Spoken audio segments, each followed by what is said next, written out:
Si un jour tu as l'opportunité de prendre quelqu'un aussi en stage, souviens-toi que tu as été toi-même stagiaire. Donc le minimum qu'on puisse faire, c'est de rendre ce qu'on nous a donné, ou plutôt de transmettre l'opportunité qu'on nous a aussi permis d'avoir. Quel est votre métier aujourd'hui ? Aujourd'hui, je suis directrice du visual merchandising chez Zadig & Voltaire et je m'occupe de toute la zone Europe. Je suis journaliste à la radio. Donc je suis directeur de Centre Nord pour Socotec Formation Nucléaire. Ça consiste en quoi le visual merchandising ? Ça consiste à créer les standards de présentation dans tous les points de vente d'une marque. Alors au quotidien, j'informe les gens. Le management de l'agence, donc à la fois d'un point de vue commercial, d'un point de vue organisationnel, mais aussi donc le management des formateurs directement. Qu'est-ce que la FLSH vous a apporté durant ces 5 années d'études ? Même si ça reste une grande université dans le sens de la taille, l'avantage du master que j'ai fait en tout cas, il était quand même à taille humaine et ça nous a permis d'être très proches des intervenants qu'on avait, tous les professeurs qu'on avait. J'ai pu rencontrer des professionnels issus du milieu du journalisme. Ça aide beaucoup, se créer un réseau c'est primordial et j'ai pu faire des stages au sein d'entreprises de journalisme qui m'ont permis de à la fois découvrir et conforter mon idée sur le métier, quoi. Dans le domaine concerné donc de la psychologie du travail, on est aussi finalement sur des enseignements de qualité avec les enseignants qu'on a pu avoir tout au long du parcours. Je dirais aussi sur le champ finalement de la méthode et des valeurs aussi de travail qu'on a pu nous transmettre. Finalement, ça reste une grande école à taille humaine. Et c'est ça qui est assez beau à la FLSH. Tout le monde est assez accessible. Comment ça se passe, la bascule entre les études, le monde professionnel? Ça s'est passé comment pour vous? Au début, je vais être très honnête, ça n'a pas abouti forcément à un emploi fixe, régulier. C'est que c'est pas du tout de suite un métier clé en main, avec un CDI, un salaire confortable, des horaires adaptés. Mais ça, on nous l'apprend, donc en sortant d'école, on le comprend. À la fin de mon Master 2, lorsque j'étais en stage, donc j'ai fait 6 mois de stage chez Comptoir des Cotonniers en visual merchandiser à Mons, j'ai été prise en CDI chez le groupe Descamps, qui est un groupe de linge de maison de luxe et de homeware de luxe. Et donc je m'occupais de toute la France.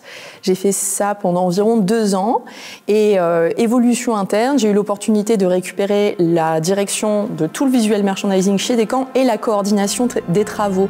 Les gens m'ont fait confiance aussi, donc j'ai été embauché pour animer des formations dans le domaine facteurs organisationnels et humains. Ensuite, donc, je suis passé plutôt sur la partie conception de nouvelles formations, ensuite sur de l'encadrement de projets et ensuite du management. Et donc là, ça fait à peu près 3 ans maintenant que j'ai la direction de l'agence pour Socotec Formation Nucléaire.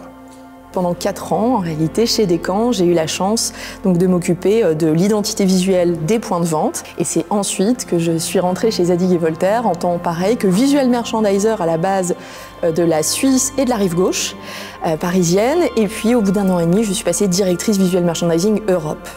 J'ai pu faire plusieurs petits boulots, j'ai enchaîné en presse écrite notamment, j'ai fait pas mal de mois en presse écrite, et puis des stages, de la pige à droite à gauche, donc des interventions occasionnelles sur un média ou autre, font qu'à un moment donné, il y a une place qui se libère et là on vous appelle si vous avez été performant, quoi. Si on repense simplement à vos études, quels souvenirs vous en avez aujourd'hui ? Je pense l'une des périodes les plus légères de ma vie. Alors on avait évidemment beaucoup de travail à réaliser, etc. Mais une période de pure découverte et de grande curiosité, je dirais. Parce qu'encore une fois, tous nos cours étaient si variés, on devait être curieux et intéressé de tout. Je dirais donc une période de légèreté et de grande ouverture d'esprit. J'avais envie de réussir dans cette faculté. Et de m'intéresser aussi à de plus en plus de choses, de sujets. Encore une fois, c'est une faculté hyper diversifiée avec plein de thématiques. Lettres et sciences humaines, ça regroupe énormément de sujets. Et je m'intéresse vraiment à tout ça, alors qu'avant, peut-être que mon champ était un petit peu plus réduit. Aujourd'hui, il faut encore plus s'ouvrir. Donc je pense que m'ouvrir à vraiment beaucoup de domaines, ça m'a beaucoup intéressée. Ouais. On était systématiquement finalement sur cette notion d'écoute et donc le fait de pouvoir être à l'écoute, que ce soit du discours des personnes, que ce soit des émotions, que ce soit de la façon dont la personne nous parle du travail, il y a toujours une part finalement de réel finalement qui nous est transmis par cet intermédiaire-là. Et donc à partir du moment où ça fait partie aussi donc, des valeurs tout simplement donc de l'université et de la FLSH en particulier, ça a transpiré aussi par l'intermédiaire des unités d'enseignement qu'on avait pu avoir et ça construit le professionnel que je suis aujourd'hui. C'est un lieu où on apprend, mais c'est un lieu aussi où on apprend des valeurs humaines. On apprend le savoir-faire, mais d'une certaine façon, j'ai aussi appris le savoir-être à la FLSH. Et ça, en entreprise, ça fait beaucoup. Et ça, pour le coup, je suis assez ravie de mon parcours scolaire et étudiant. Et c'est la FLSH qui m'a apporté tout ça, c'est sûr.